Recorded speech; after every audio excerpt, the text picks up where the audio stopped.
honey. Wow, grabe yung dami. Tumutulo yung honey. Isa lang mo sa loob. Magandang hapon mga kapalaboy. Kaway-kaway mga totoo mga inday. Sa bago pa pala sa aming channel, pa-subscribe naman po dyan mga kapalaboy. So mga kapalaboy, shoutout pala muna kay Toto BTV dyan sa Ibahay, Aklan, no? Kaway-kaway sa idol. Maraming salamat sa patuloy na pagsuporta. Mga kapalaboy, this afternoon, so naka raincoat po tayo, no? Tapos full gear. Tapos ang gagawin natin, mag-harvest tayo ng wild honey. Yan po yung wild honey sa taas ng Kamansi, yan. So, sobrang laki po yan mga kapalaboy. At least siguro mga malapit ng 1 year yan siya, no? So, yan po ang i-harvest natin this afternoon. So, kaya nag-wear tayo para protective gear. Kaya abangan nyo pa kapalaboy, ha. Wild honey po yan siya. Yan po yung tinatawag na putyukan sa Ilonggo, na putyukan. Kasi iba din yung aliguan. Yun yung uri ng bees na sobrang laki at saka matatapang. So kailangan natin mag-prepare. Inaantay na lang po natin sila Junjun at saka si Jomar, kasi sila mismo yung mag-aakyat. So dito lang po muna tayo sa baba kasi hirap siyang akyatin, no? Mataas kasi. Yes. Mga palaboy, ito po yung ating honeybee na wild, no? Yan sa taas po ng Kamansi na punuan. So ito yung i-harvest natin ngayon. Yan, so sana pala rin tayo at maraming honeybee ang ating makukuha. Kasi season kasi ng honeybee ngayon, maraming mga punuan, nara at saka mga akasya na namumulaklak. So sana po sa awa ng Diyos maraming ano ito siya. Maraming honey na naipon. Hapon ko eh. Kaka na.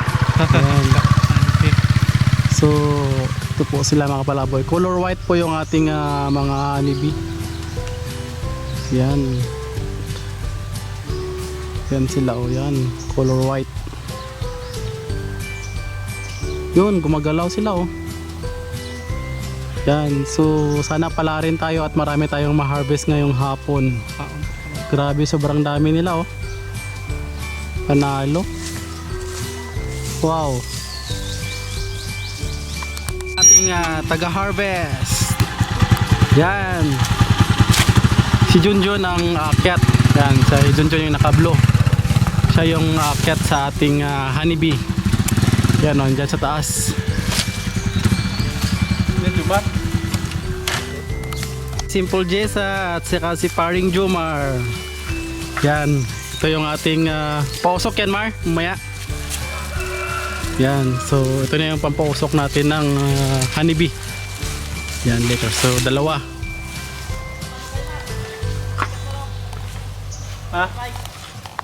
So ito po mga idol, no, ating mga kasama nagpe-prepare na ng dahon ng niyog. Yan, si Junjun para ipapausok natin doon sa sa ating harvest na honey. Yan, dyan siya banda.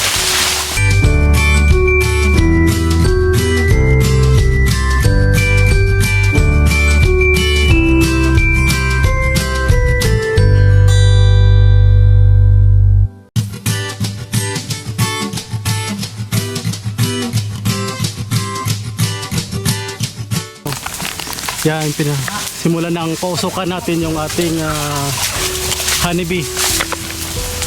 Yan, hanggang sa taas. Ano naman?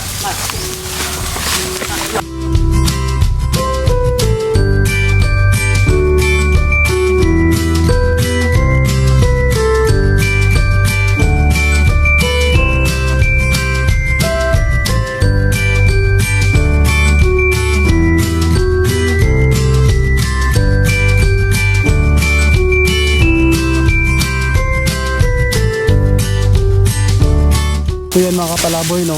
Yan, tatapon natin pausukan yung ating mga wild na honeybee. Yan, sa taas mula po dito sa baba. Yan, ito yung ating pampausok, no? Para mamaya pag wala na sila sa taas, aakyatin na lang natin para iwas tayo ng mga bee sting. Yan, so yan po, pinapaalis natin sila mga kapalaboy. Andyan sila sa taas, oh. So yan, nakikita na natin yung kanilang koloni o yung may honey na tinatawag. Yan, unti-unti na sila nagpupulasan.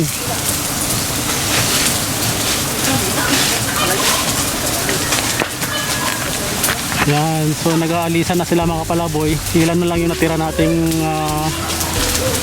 honeybee na wild. Yan, so yan. Sana umalis silang lahat. So ganyan lang po mga palaboy kadali yung pagpaalis sa kanila. So yan, sa hindi ng usok, hindi na sila nakikita. Yan. Yan yung ating mga kasama. So currently hindi nakikita yung ating colony dahil sa kapal ng usok. So ito po yan siya oh. Yan, so wala, hindi masyadong makita. Yan yung ating mga kasama mga kapalaboy. At yun yung bahay ng ating honeybee na lumisan na sila. Yan, ito yung ibang honeybee oh. Nasa kamay ko. Yan, so nag-evacuate na sila ng kanilang colony. At yun yung kanilang colony oh, yan. So kung makikita nyo, ito ay hindi pa masyadong puno ng honeybee. Yan. So konti na lang sila.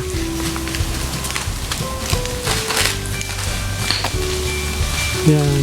So nagpulasan na po sila mga kapalaboy. Ano na to ba?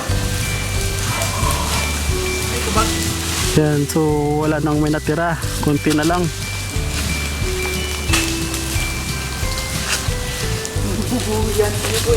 Yan. So may linya-linya. Kakaunti lang yung may laman. Usually ito kasi, semilya kasi ito eh. Mga ano nila, mga anak. Tapos yan na lang, kakaunti na lang. At yan na po mga kapalaboy si Junjun. Yan, si Junjun, siya po ang kukuha ng ating colony ng honeybee.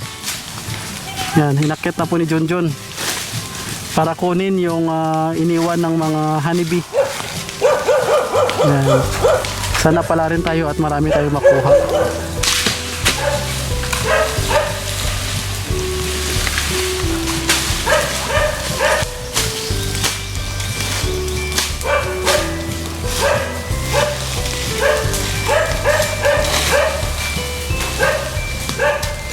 Yan na kapalaboy, ginagalaw na po yung ating honeybee. So baka malaglag ito. Yan o. Ayan. Uy, puro honey. Tumutulo o. Yan. Tumutulo na. Tumutulo sa dami ng honey. Honey na part yan dyan banda sa baba. Yan, nalaglag. Yan, so yan na po si Junjun. Uy, ang dami oh. Wow. Grabe.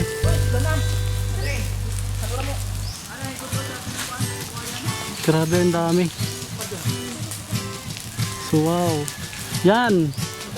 Tumutulo. Grabe, ang daming honey. Wow. Grabe, ang dami. Yan.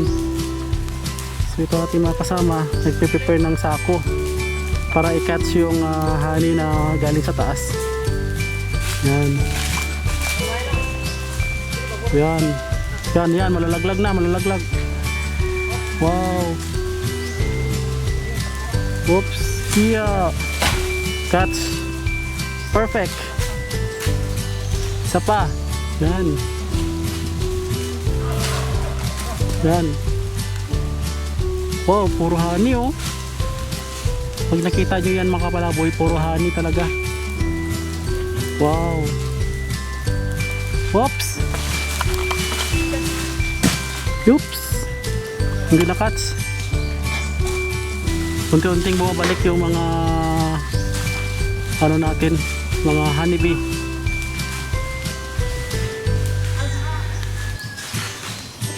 Ayan, so pusukan sila ulit para makuha yung mga natira. Yan, so lumaya sila ulit kasi may usok.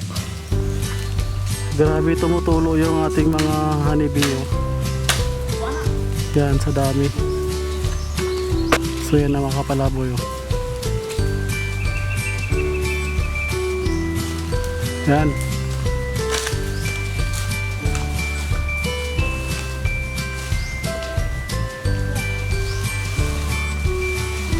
Wow.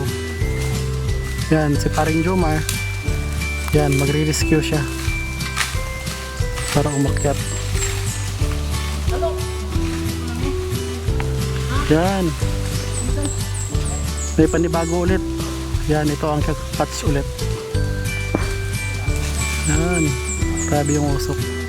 Wow, tumutulo yung honey. Wow, puro honey. Oh, wow, perfect. Wow, puro honey. Wow. Tumutulo ang honey. Muna na. Kita dahon. Yan, ang dami. Wow, puro honey. Catch.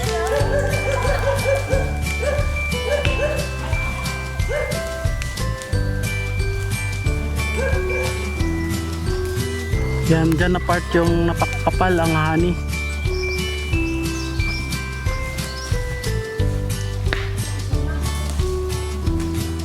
Wow, basang-basa sa honey. Oh.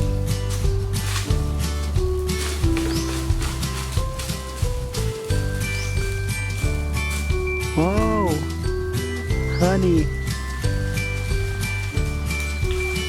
Wow, grabe yung dami. Tumutulo yung honey. Isa lang masalo.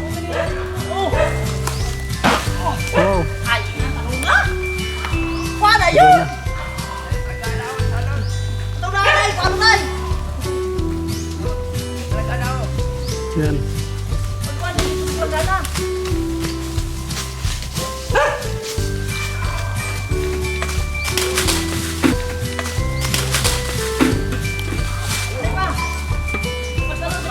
Yan, meron pa. Meron pa. Yan, malaki pa.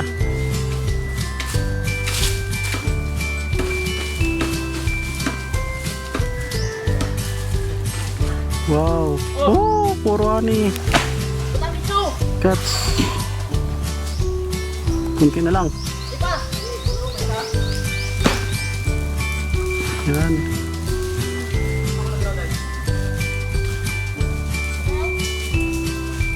Hmm.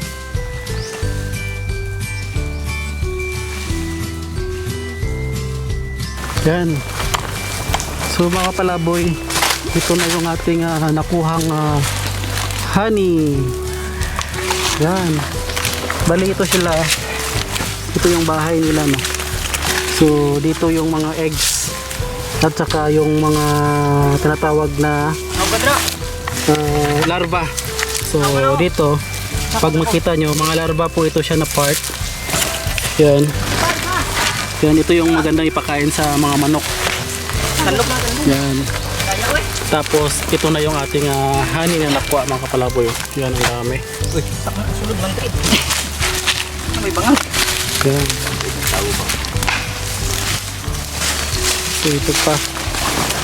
Ating honey na part. Yan. Siya, no? Ano yun? Good na. Biswax. Hindi ako dito. Ito yung mga biswax.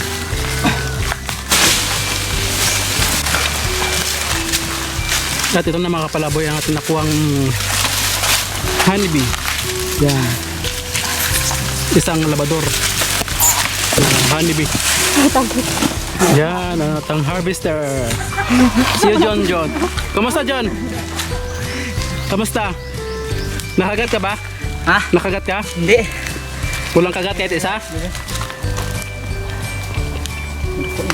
Ubus na nagina. Yan. So yan, so perfect. Pang pagkakuha. Bilis lang, bilis. Ba't kayo? Tapos agad. Salo. Yan. Wala pang kabasyon na ako. Yan mga idol. Ano ba ito? Ito ang ating nakuhang honeybee mga kapalaboy. Yan. Ayos. Nakimat mo. Yan. Ay, basig na tapon ba? Yan. Hindi mo napundak sa kuwag anong kayo? Ito mga kapalaboy ang ating nakuha. Anaw niya ko bagaw. Honeybee. Malimpyo pa man eh, kayo mulugdang man na. Limpyo kayo na, kayo lang mag-iulog sa apo. Kuha na sa likod ng pagulog ako. Ito usually yung ating dark honey mga kapalaboy. So grabe ang dami na nakuha natin. Balay, ano, tapos dito. Yan. Nasa 3 litro may ito, John, no? Mga isang galon siguro. Isang galon. Yan, mga isang galon yung nakuha natin mga kapalaboy. So ito na mga kapalaboy ang finish. Yan, or pure honey na makukuha natin, no? Sabi ang dami. Mga kapalaboy, ito na yung ating harvest sa isang kolony pa lang, no? Isa't 1 1/4 na galon. So usually nasa 6 liters to lahat. 6. Yan, so ito ang harvest ni Junjun. Next na mag-harvest. So, dahil sila ang nanalo sa bidding, hati sila ng mayari. May bidding kasi to mga idol, no? Yung iba bidding 1/4 sa mayari, 3/4 sa mag-harvest. Ngayon sila Junjun ang nanalo sa bidding kasi hati sila. Sila ang pinakamalaking share sa mayari. Siyempre, Ano pa masabi niyo, sir, sa pag-harvest nila? Mabuti, maraming salamat. ayan, so may kalating galon ka na. Oh, sila lang bahala kung magkano ang ilibigay sa akin. Ayun. Hati sila, oh. Sa isa sa mayari, isa sa nag-harvest. Yan. Tatlo ba? Tatlo. Ayos. Shake hands, shake hands. Shake hands. Shake hands, shake hands. Salamat. Lang, Saan? pero hanggang ngayon mahapti pa. Saan banda? Ito lang yung kagat. Salam. Isa lang Bago Yan. ako makyat. Wala pang damit yan. Kung sino pong gusto bumili, yan. Yan. Wala may lang sana. Signay mo palit kon. Na. Ha? Tagkuan ka na yung isa ka litro, 1.5. Pero ngayon sila mahal sa tinuod man po. Tinuod na dugos. Yun man. Wala may halong butig.